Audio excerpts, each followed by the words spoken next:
President. The senator from Rhode Island is recognized. Mr. President, I'd like to ask unanimous consent to speak as if in morning business for, let's say, 22 minutes. Without objection. Thank you, Mr. President. These speeches on the scheme by dark money interests to seize control of the Supreme Court are designed to describe it in all its repulsive intricacy. My last speech discussed an operation in this scheme within the Federalist Society. This speech will take you literally down the hall from the Federalist Society to something called the Judicial Crisis Network, or JCN. They share the same purpose, the same hallway, and likely the same controlling donors. Remember David Koch's disastrous bid for vice president on the Libertarian Party ticket that showed how unappetizing his right-wing extremism was to normal people? And remember the Lewis Powell playbook, which advised, and I quote here, "Strength lies in organization and in the political power available only through united action and national organizations. No one corporation or wealthy individual needs to, as Powell said, get too far out in front and make itself too visible a target," end quote. Let intermediaries do that work. Corporate interests like big tobacco and the fossil fuel industry have for a long time used coordinated webs of national front groups in their plots to fend off accountability for the dangers of tobacco and carbon emissions. These front group webs grew and multiplied and specialized, all while concealing their true interests and funders. They got more numerous, and they also got smarter and more strategic over time, polishing up front group names like the not-too-subtle Tobacco Institute to names like the more wholesome-sounding Heartland Institute. It's quite a web. They created science groups to counter real scientific research on public health and climate change with fake science. Think tanks to churn out white papers and hire soundbite-friendly fake experts. Legal organizations to challenge and delay government regulation of harmful products. Academic hothouses in which to grow donor-friendly, right-wing judicial philosophies. Identity laundering screens to hide the true donors and controllers and their interests. And political attack groups to pressure elected officials. People who study this have reported these groups numbering in multiple dozens, and their backers play the front groups like keys on a piano. Apply this method to the scheme to capture the court, and you see that the dark money donors needed more than just the nominations turnstile that they ran out of the Federalist Society. They also needed a bare-knuckle political brawler. One night, in early 2005, at an upscale Italian dinner with special guest Justice Antonin Scalia, major donor and corporate lawyer Ann Corkery, California real estate tycoon Robin Arkley, and Federalist Society Executive Vice President Leonard Leo got together and celebrated George W. Bush's second term. The political importance of the Supreme Court would have been on everyone's mind there, as it was the 5 Republicans on the Supreme Court who gave George W. Bush his first term. According to reporting by Open Secrets and the Daily Beast, this dinner linked to the creation of a 501c4 dark money group, then called the Judicial Confirmation Network. By the end of that year, this group would spend money, lots of money, lots of big donor money, and they would spend it anonymously. First, to boost John Roberts as Chief Justice, and then Samuel Alito as Associate Justice, cementing right-wing corporate control over the court and shifting its decisions further in big donors' favor. There are a few things to note about the Judicial Confirmation Network's early days. One, it began work fast. Just months after starting, JCN ads hit the air in support of Bush nominees. 2, it had lots of money. Beginning in 2008, Ann Corkery took control of something called the Wellspring Committee, a dark money identity laundering group seeded with funding from Charles and David Koch's donor network. Thereafter, Wellspring funneled 7- or 8-figure dark money donations to JCN every year, millions of anonymous dollars. 3, they brought on a lawyer with heavy right-wing chops to run the place. Wendy Long, a former clerk to Justice Clarence Thomas, became chief counsel and mouthpiece. Thus, in just a few months, JCN appeared and became a polished, powerful, anonymized campaigner for the big donor scheme to take over the court. And then came the election of Barack Obama.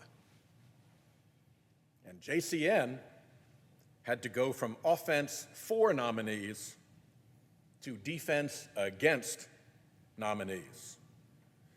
That C in JCN for confirmation no longer made much sense. And the scheme now faced a crisis.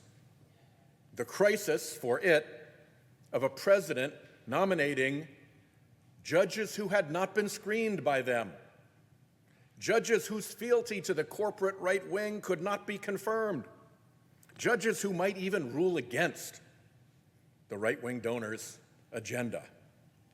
So they quickly rebranded JCN as the Judicial Crisis Network. But even in the Obama years, the Republican 5-4 majority on the captured court delivered big things for JCN and its secretive backers. In the administration's first term, the Roberts Court handed down Citizens United and other decisions opening donor pipelines to 501c4 groups like JCN. This caused the tsunami of slime we saw in our politics, and corporations and right-wing donors rushed to the feast. Anonymous money flooded in. Annual donations laundered through Wellspring to JCN rose from millions of dollars to many millions of dollars. JCN even expanded the scheme to seek to influence state Supreme Courts and state attorney general seats. The scheme was flourishing. Then, on a 2016 all-expenses-paid trip for Justice Scalia to a luxury hunting ranch in Texas, the justice died, leaving a Supreme Court vacancy with the better part of a year left before the presidential election. Now there really was a crisis. The big donors suddenly faced the prospect of a Democratic president appointing Scalia's replacement, shifting the balance of the court 5-4 against them, taking away their precious majority. undoing the scheme. So the donors swung into action. Within days, Mitch McConnell quickly pledged to hold the seat open. And within days, Republican senators uniformly lined up behind that decision. A decision very possibly explained by the overlay between dark money donors to the scheme and dark money donors to Republican Senate political operations. History will have to judge the extent of that overlay. In any event, dark money funding of JCN hit escape velocity during this period. According to tax records obtained by Open Secrets and others, JCN received big donations in fiscal year 2015 to 2016. One single anonymous donation alone totaled $17.9 million. Wellspring separately channeled $23.5 million in dark money to JCN in 2016, then another $14.8 million the next year. When Wellspring dissolved in 2018, big slugs of dark money continued to flow through other conduits. JCN received 4 separate individual anonymous donations, each of $15 million or more, following Justice Scalia's death. We cannot say for sure because the donors hide behind the dark money screen, but these donations, over $60 million in all, could well have all come from the same donor. And one wonders, what are the odds that someone willing to spend $60 million anonymously to influence the makeup of the Supreme Court is someone who has business before the court? Pretty high, I would say. But dark money scheming keeps this information secret. How did JCN spend all this money? Attack. Leonard Leo's Federalist Society operation had handed Trump a list of approved nominees. JCN spending poured into TV ads, pressuring senators, and to media blitzes to sell the Federalist Society list. The group spent $7 million to attack Merrick Garland, $10 million to boost Neil Gorsuch, $10 million or more to prop up Brett Kavanaugh's deeply troubled nomination with its now we know fake FBI tip line, and $10 million in under 2 months to support Amy Coney Barrett. On its own, this anonymous $37 million barrage smells terrible. But it's only part of the Judicial Crisis Network operation. JCN has a corporate twin, the Judicial Education Project, each group backing up the actions and finances of the other. Let me walk you through this setup, because it is a capsule summary of how political scheming is accomplished in our corrupted dark money era.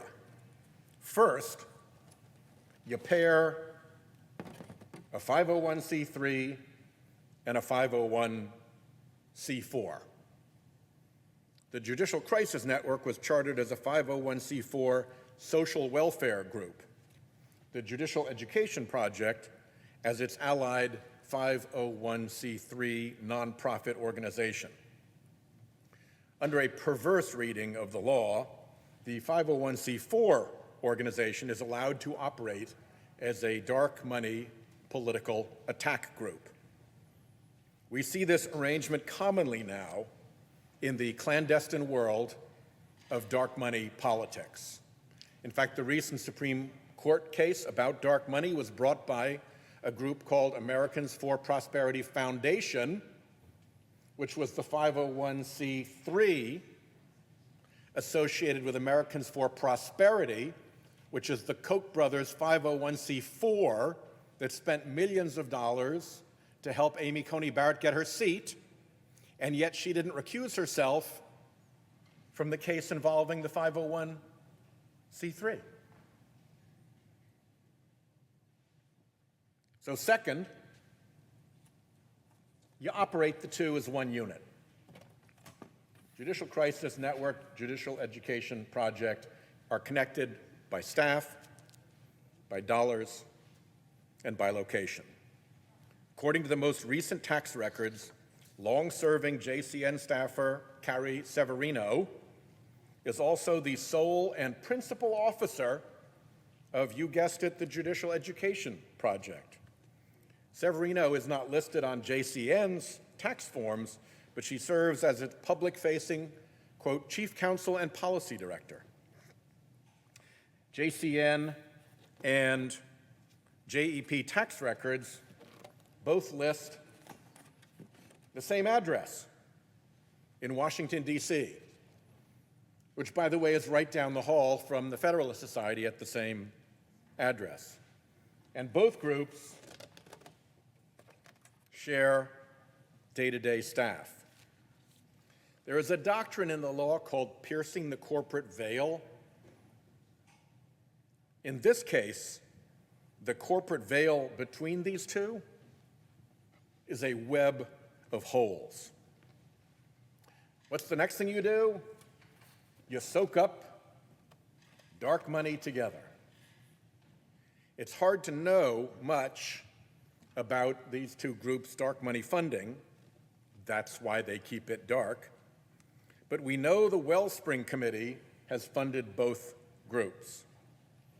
Both have also paid money to something called BH Group, which is a mysterious LLC that Leonard Leo once disclosed as his employer, and that made a $1 million mystery donation to Trump's inaugural. It seems to do no other business. They use the 501c3 and the 501c4 status precisely because it lets them hide their donors and controllers. And the last thing is that you get to play shell games with your name. A couple of years ago, those two organizations formally changed their legal names in Virginia. Now follow this for a minute. Judicial Crisis Network changed its name, and it became the Concord Fund. Judicial Education Project changed its name, and it became the 85 Fund. The Concord Fund then registered its old name, Judicial Crisis Network, as what's called a fictitious name, a kind of corporate alias under Virginia law, and continued to operate as the Judicial Crisis Network. Here's the Virginia law that allows them to do that. A fictitious name is a name that a person, individual, or business entity uses instead of the person's true name, usually in the course of transacting or offering to transact business. It also registered the name Honest Elections Project Action as an additional fictitious name to carry out a new voter suppression project. The 85 Fund likewise registered its old name, the Judicial Education Project, as a fictitious name, and it separately registered as the Honest Elections Project as an additional fictitious name. And it gets even better than this, because, as I've said before, when the Washington Post exposed the $250 million scheme that Leonard Leo was at the center of to pack and control the Supreme Court, to capture it like a captured agency,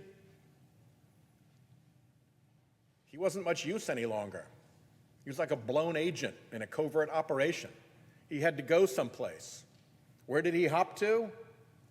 He hopped from the Federalist Society to the Honest Elections Project so he could get to work on the presiding officer's favorite cause, voter suppression.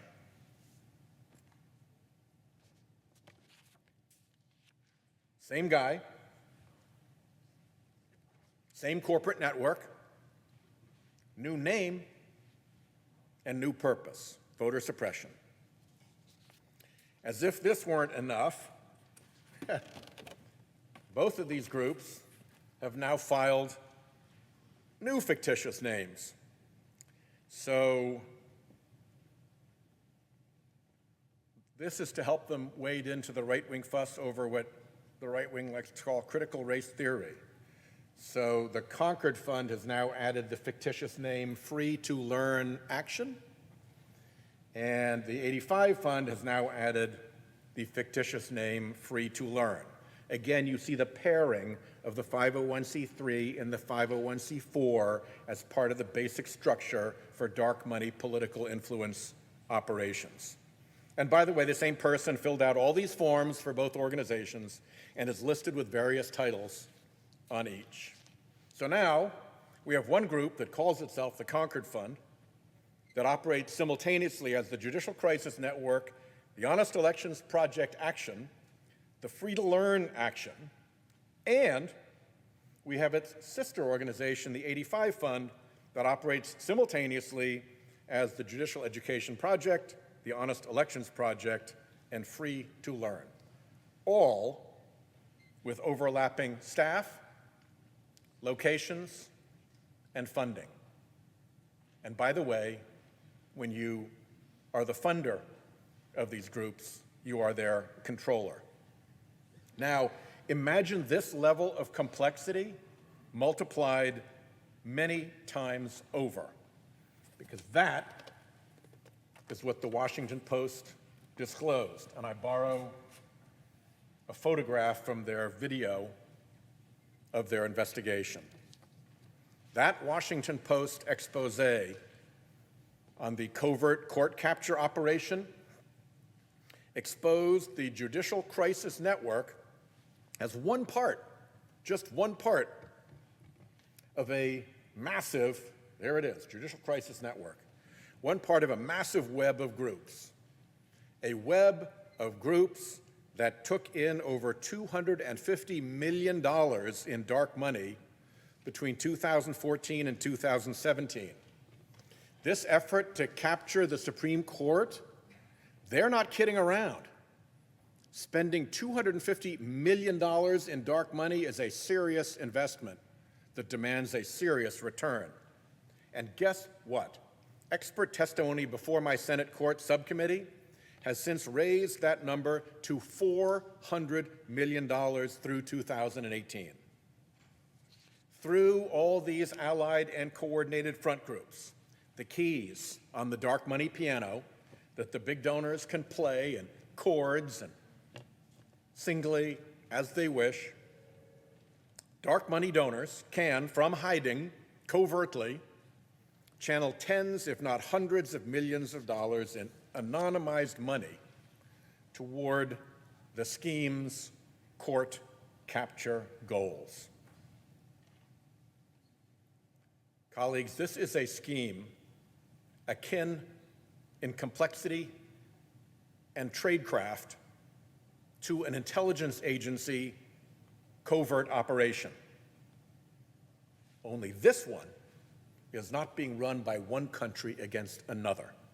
This one is being run in and against our own country by a handful of creepy billionaires and their foundations trying to impose their self-serving ideology on the rest of us through our least democratic branch, the branch that doesn't care if normal people hate this stuff because they're in robes for life.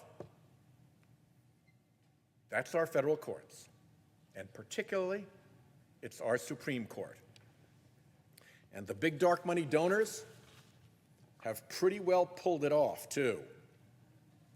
following Lewis Powell's old admonition to use strength in organization and united action of all of this complexity. They've just made it all clandestine,